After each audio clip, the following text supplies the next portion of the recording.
बच्चों अब हम लोग अकाउंट्स का क्लास 11 के लिए है ना, अकाउंट्स का सेट 1 हम लोग कंप्लीट कर चुके हैं है ना। और जो लोग नहीं देखे हैं देख सकते हैं, प्लेलिस्ट में जाइएगा, वहां पर क्लास 11 मॉडल से 2022 तक करके देखिएगा। आज हम लोग 11 का अकाउंट्स का सेट 2 क्लियर करने जा रहे हैं और ये 4 पार्ट में हम लोग किसको करेंगे, छोटे छोटे वीडियोस बना के 1 से लेकर 10 क्वेश्चन तक, फिर 11 से 20 और फिर 21 से 30 और फिर 31 से 40 है ना। इस तरह से हमारा अकाउंट्स फिर कंप्लीट हो जाएगा। उसके बाद हम लोग बीएसटी देखेंगे। चलिए हम लोग स्टार्ट करते हैं एक एक करके। पहला सवाल क्या आ रहा है, पहला सवाल पूछ रहा है बच्चों, यहाँ पर ध्यान से देखिएगा कि the process of recording, classifying, summarising all the business transaction in order to know financial result is called accounting. Accounting क्या होता है कि जो बुक कीपिंग हुआ उसके बाद अकाउंटिंग स्टार्ट होता है। तो बुक कीपिंग में जो भी हम लोग ट्रांजेक्शन किए, यानी बुक कीपिंग में क्या आता है, ट्रांजेक्शन को रिकॉर्ड करना, जर्नल एंट्री पास करना, ये सब चीज क्या होता है, बुक कीपिंग होता है। तो उसके बाद क्या होता है, क्लासीफाई करना है ना, अलग अलग लेजर में करना। उसके बाद समराइज करना ऑल बिजनेस ट्रांजेक्शन को, ये क्या बोला जाता है, अकाउंटिंग है ना। तो पहले क्वेश्चन का आंसर हो जाएगा बच्चों अकाउंटिंग। ठीक है। दूसरा सवाल हमारे सामने है कि कैश गुड्स और एसेट्स है ना, कैश गुड्स और asset invested by the proprietor in the business is called. देखिए क्या होता है, मान लीजिए प्रोप्राइटर कैश लगाता है, गुड्स लगाता है, एसेट लगाता है बिजनेस में, तो उसे क्या बोला जाता है। देखिए याद कीजिए ना, हम लोग कैश लगाता है प्रोप्राइटर तो कैश अकाउंट डेबिट है ना। उसके बाद गुड्स के लिए परचेज अकाउंट डेबिट, ठीक है, एसेट्स के लिए एसेट अकाउंट डेबिट, और फिर इसको क्या लिख देते हैं हम लोग, टू कैपिटल अकाउंट है ना। तो प्रोप्राइटर ने जो बिजनेस में कैश गुड्स और एसेट्स को इन्वेस्ट किया उसे हम लोग क्या बोलते हैं बच्चों, कैपिटल। तो इसका आंसर हो जाएगा हमारा कैपिटल। तीसरा सवाल हमारे सामने आया है कि द सीए एक्ट है ना, मतलब institute of chartered accountant act की स्थापना कब हुई है। तो आप लोग को याद रखना पड़ेगा, सीए एक्ट की स्थापना 1949 में हुई थी। ठीक है। ट्रेड डिस्काउंट किसको दिया जाता है, देखिए ट्रेड डिस्काउंट की अगर हम बात करें तो हर हाल में दिया जाता है, चाहे कोई आदमी को नगद खरीदे, क्रेडिट सेल पर भी दिया जाता है और कैश सेल पर भी। दोनों तरह के सेल में हम लोग क्या करते हैं, कस्टमर को ट्रेड डिस्काउंट देते हैं। तो दोनों तरह के सेल पे दिया जाता है।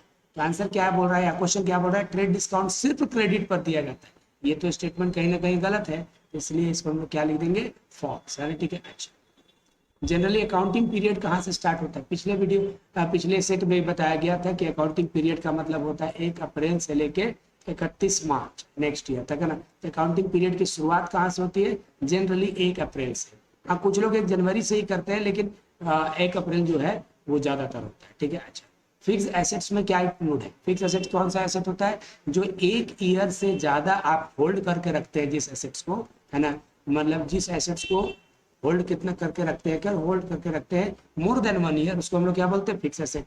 देखिए स्टॉक तो 1 साल कोई रखता नहीं है, तुरंत बेच देता है। एडवांस जो बेच देते हैं किसी को तो हम लोग 1 आध साल के लिए तो नहीं देते हैं। कैश भी हमारे पास आता जाता रहता है। तो फिक्स एसेट्स हमारा क्या हो जाएगा, लैंड हो जाएगा।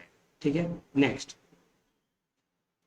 करंट एसेट्स में क्या इंक्लूड है, करंट एसेट जो होता है, जो एसेट आप 1 साल के अंदर ही मतलब 1 साल से ज्यादा होल्ड करके नहीं रखते हैं ना, 1 साल से कम होल्ड करके रखते हैं, उसको करंट एसेट बोलते हैं।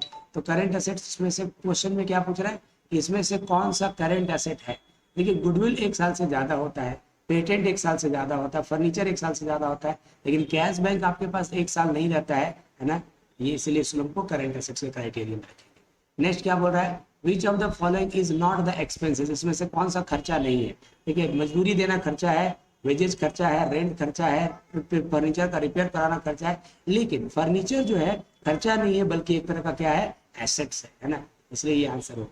ठीक है। नेक्स्ट क्वेश्चन क्या बोला है, amount drawn by the businessman for personal use, business का प्रोप्राइटर बिजनेस से पर्सनल काम के लिए कुछ निकालता है तो उसे किस नाम से जाना जाता है, उसे ड्राइंग के नाम से जाना जाता है, इसलिए इसका आंसर होगा ड्राइंग। नेक्स्ट क्या बोल रहा है, the concept of the business enterprises will not be sold है ना, और liquidated in the near future है। देखिए क्या रहा है कि एक देखिए अकाउंटिंग कॉन्सेप्ट में एक बात पढ़ा गया था कि जो हमारा बिजनेस है वो क्या है, अभी नियर फ्यूचर में बेचा नहीं जाएगा, हम किसी को बेचने वाले नहीं है, है ना, और न ही हम क्या करने वाले हैं, लिक्विडेट मतलब बंद करने वाले हैं। इस कॉन्सेप्ट को क्या बोलते हैं, गोइंग कंसर्न है ना, मतलब ये मान के चलते हैं कि आपका बिजनेस जो है अनंत काल तक चलता रहेगा, उसको क्या बोलेंगे हम लोग, गोइंग कंसर्न यहाँ बोल रहा है कि कौन से कॉन्सेप्ट का कॉन्सेप्ट के अनुसार हम लोग बिजनेस को फ्यूचर में बंद नहीं करने वाले हैं, ना तो बेचने वाले हैं। तो आंसर क्या होगा, गोइंग कंसर्न। गोइंग कंसर्न कहता है कि बिजनेस का लाइफ क्या होगा, अनलिमिटेड चलेगा, अनंत काल तक चलते रहेगा।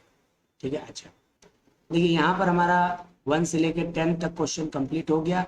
तो सेट 2 का पार्ट 1 कंप्लीट हो गया। अब हम लोग 11 नंबर क्वेश्चन से लेकर 20 नंबर क्वेश्चन तक जो है सेट 2 में हम लोग करेंगे। ठीक है, ओके, चलिए।